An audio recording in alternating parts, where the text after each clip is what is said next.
ಆತ್ಮೀಯ ರೈತ ಬಾಂಧವರಿಗೆ ಎಸ್ಕೆಎಂ ಅಗ್ರಿ ಫಾರ್ಮಾ ಚಾನಲ್ ಕಡೆಯಿಂದ ನಮಸ್ಕಾರಗಳು.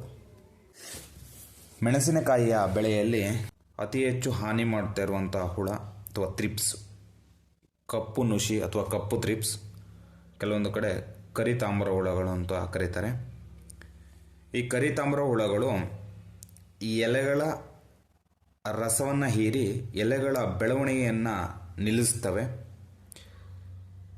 ಈ ಹುಳಗಳು ಪ್ಯೂಪಾ ಹಂತವನ್ನು ಮುಗಿಸಿ ದೊಡ್ಡ ಹುಳಗಳಾಗಿ ಹೊರಗಡೆ ಬಂದು ಎಲೆಗಳ ಮೇಲೆ ಸರಿಸುಮಾರು 30 ಮೊಟ್ಟೆಗಳನ್ನ ಇಡುತ್ತವೆ. ಈ ಮೊಟ್ಟೆಗಳಿಂದ ಹೊಸದಾಗಿ ಬಂದ ಲಾರ್ವಾ ಹುಳಗಳು ಎಲೆಯ ಕೊಂಬೆಗಳು ಮೇಲೆ ದಾಳಿ ಮಾಡಿ ಬೆಳೆಗಳನ್ನು ನಾಶ ಮಾಡುತ್ತೆ. ಮೆಣಸಿನ ಬೆಳೆಯಲ್ಲಿ ರೈತರು ಕರಿತಾಮ್ರ ಹುಳಗಳನ್ನು ಸುಲಭವಾಗಿ ಗುರುತಿಸಬಹುದು.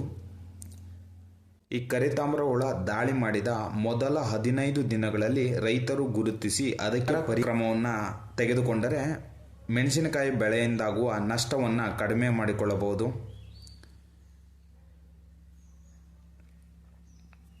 ಈ ಮೆಣಸಿನ ಬೆಳೆಯಲ್ಲಿ ಸಸಿಯಿಂದ ಕಾಯಿ ಬಿಡುವ ಹಂತದವರೆಗೂ ಕರಿತಾಮ್ರ ಹುಳಗಳು ದಾಳಿ ಮಾಡುತ್ತಾ ಇರುತ್ತದೆ. ಇದರಿಂದ ತುಂಬ ನಷ್ಟವನ್ನು ರೈತರು ಎದುರಿಸ್ತಾ ಇದ್ದಾರೆ. ಈ ಹುಳಗಳನ್ನು ಸಂಪೂರ್ಣವಾಗಿ ನಿವಾರಣೆ ಮಾಡುವ ಮದ್ದುಗಳು ಯಾವುದು ಇನ್ನೂ ಬಂದಿಲ್ಲ. ಗಮ್ ಶೀಟ್ಸು ಮತ್ತು ಟ್ರಾಪ್ಸ್ಗಳನ್ನು ರೈತರು ಬಳಸಬೇಕಾಗುತ್ತೆ. ಕರಿತಾಮ್ರ ಹುಳಗಳನ್ನು ಹತೋಟಿ ಮಾಡಲು ನೀಮ್ ಆಯಿಲ್, ಪಿಪ್ರೋನೆಲ್ ಮತ್ತು ಇಮಿಡಾಕ್ಲೋಪ್ರೈಡ್, ಟೋಲಿಫಿನ್ ಫೈರೈಡ್, ಸ್ಪಿನಿಟೋರಾಮ್ ಗಳನ್ನು ಅದರ ಎಷ್ಟು ನೀರಿಗೆ ಅದನ್ನ ಬೆರೆಸ್ಕೊಳ್ಬೇಕು ಅಂತ ಅದರ ಮೇಲೆ ಇರುತ್ತಲ್ಲ, ಬಾಟಲ್ ಮೇಲೆ, ಅದರ ಪ್ರಮಾಣದಲ್ಲಿ ನೀವು ಬಳಸ್ಕೊಳ್ಬೇಕಾಗುತ್ತೆ. ಇದರ ಬಗ್ಗೆ ಹೆಚ್ಚಿನ ಮಾಹಿತಿಗಾಗಿ ಈ ಕೆಳಗೆ ಕಾಣಿಸ್ತಿರುವ ನಂಬರ್ಗೆ ಕರೆ ಮಾಡಬಹುದು. ಹಾಗೆ ಎಸ್ಕೆಎಂ ಅಗ್ರಿ ಫಾರ್ಮಾ ಚಾನಲ್ನ ಸಬ್ಸ್ಕ್ರೈಬ್ ಆಗಿ ಈ ವಿಡಿಯೋನ ಲೈಕ್ ಮಾಡಿ, ಹೆಚ್ಚು ಜನ ರೈತರಿಗೆ ಇದನ್ನ ಶೇರ್ ಮಾಡಿ.